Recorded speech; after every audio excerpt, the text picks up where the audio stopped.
Studio owners, stick around. In this video, we are doing part 3 of a series on how to start and grow your fitness studio's YouTube channel. And in today's episode, we're going over metrics and how to actually grow your YouTube channel.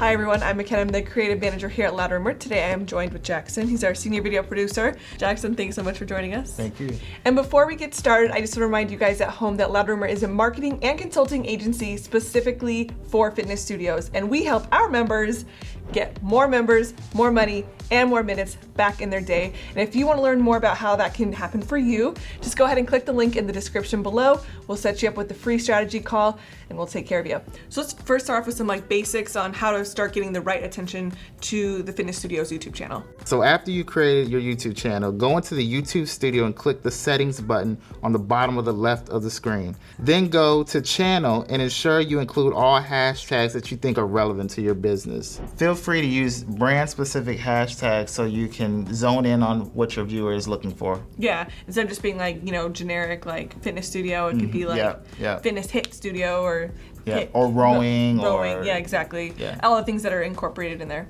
Any SEO recommendations for YouTube? Yeah, so go into the YouTube studio and click the customization button on the bottom left of the screen.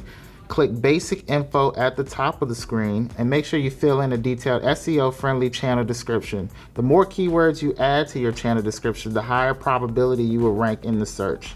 Once you've written your channel description, use the same tab to create a custom YouTube channel URL. Having a custom URL will also help you rank higher in your search. Additionally, just below the custom URL selection, make sure you have your social media accounts linked to that as well. Next, let's talk about short form content versus long form content. Let's start with the long form content. What are some tips for uploading those types of content? Okay, so when uploading, you're gonna have the opportunity to create your description, as well as under that description, you're gonna have the opportunity to put tags on your video.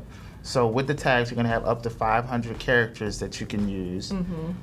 Use up these 500 characters. Yeah. You wanna get creative with this and make sure that you are using a third-party plugin or a third-party website like TubeBuddy to search which tags are ranking and what order they're ranking too. You're gonna wanna use these tools to your advantage with this. Yeah, for sure. Especially with the content specific that you're putting out, you want to make sure you're putting in the right tags to get your video the most optimal amount of eyes on it. Yep. And so TubeBuddy is a great source to do it. We're massaging the algorithm. Yeah. Awesome. And then what about hashtags within the description? You're gonna have the opportunity to put 3 hashtags in the description, and again, we're massaging the algorithm. It's also good to use those keywords within your description and your titles. So that's for long form. What about short form videos, like YouTube Shorts? What are some tips there? YouTube Shorts are YouTube's shorter format video that they have. They're really pushing a shorter format than long format nowadays. Right. It's kind of similar to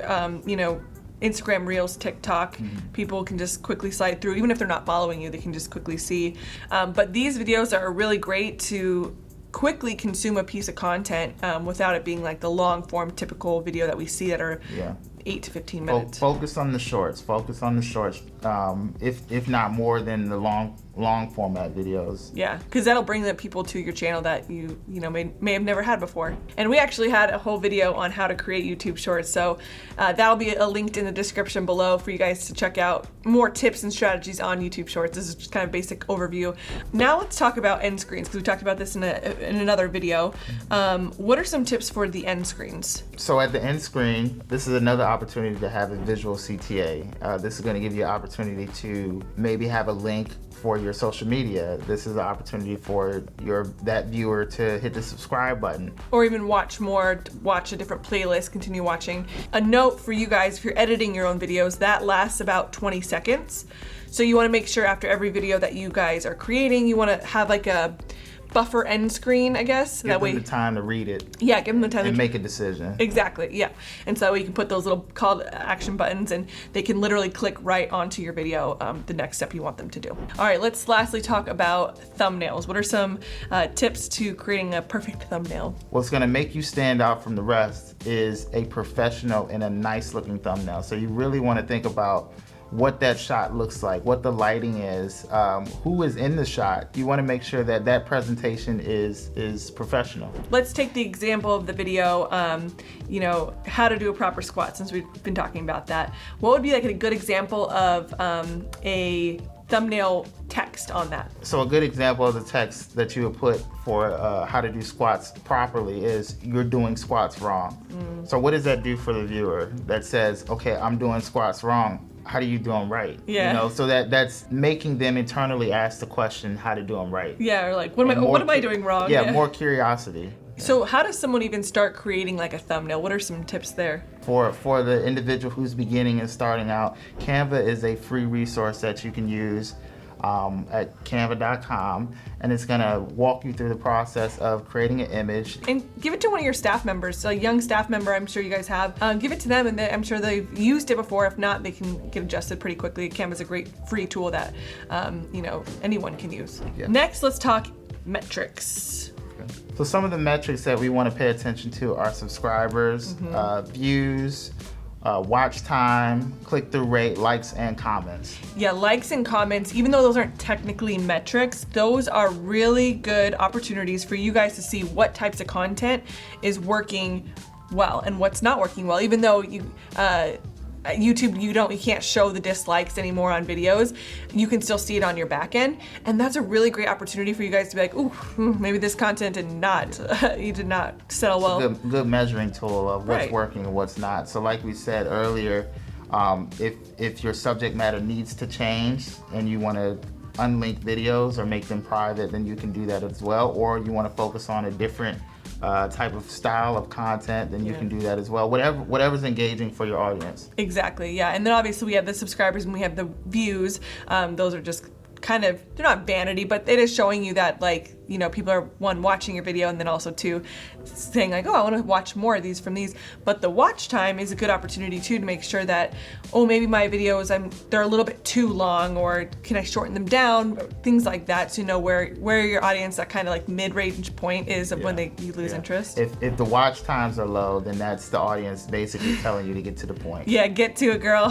Get to a boy. And then the click-through rate, kind of how we were just talking about thumbnails, that's where we see like your thumbnails are working or they maybe not be working. So testing out some different style thumbnails if maybe your click-through rate's a little bit lower on those. Well, thank you, Jackson, so much for joining us in this series, and I hope this brought you guys so much value. We spent a lot of time working on this, and again, if you want more, because I said there's a whole deep dive of all the things that you can do in YouTube. If you want more of that, just put more like this in the comments, and we'll schedule some more. And we have a cheat sheet, right? Oh, we have a cheat sheet too. Yep, that was in another video. So get the cheat sheet of how to do your cover photo.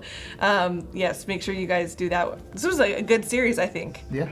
This is gonna really show you what YouTube is all about and how to measure the success of it. Yeah, and it may seem like there's a ton of YouTube videos, but we still are working with a lot of people who've never even touched YouTube yet. And it's definitely been instrumental in our business, and it can be instrumental in yours. So definitely get started if you haven't. And we'll see you guys in future videos. And if you like this video, please like, subscribe, comment, all the things for more videos just like this one.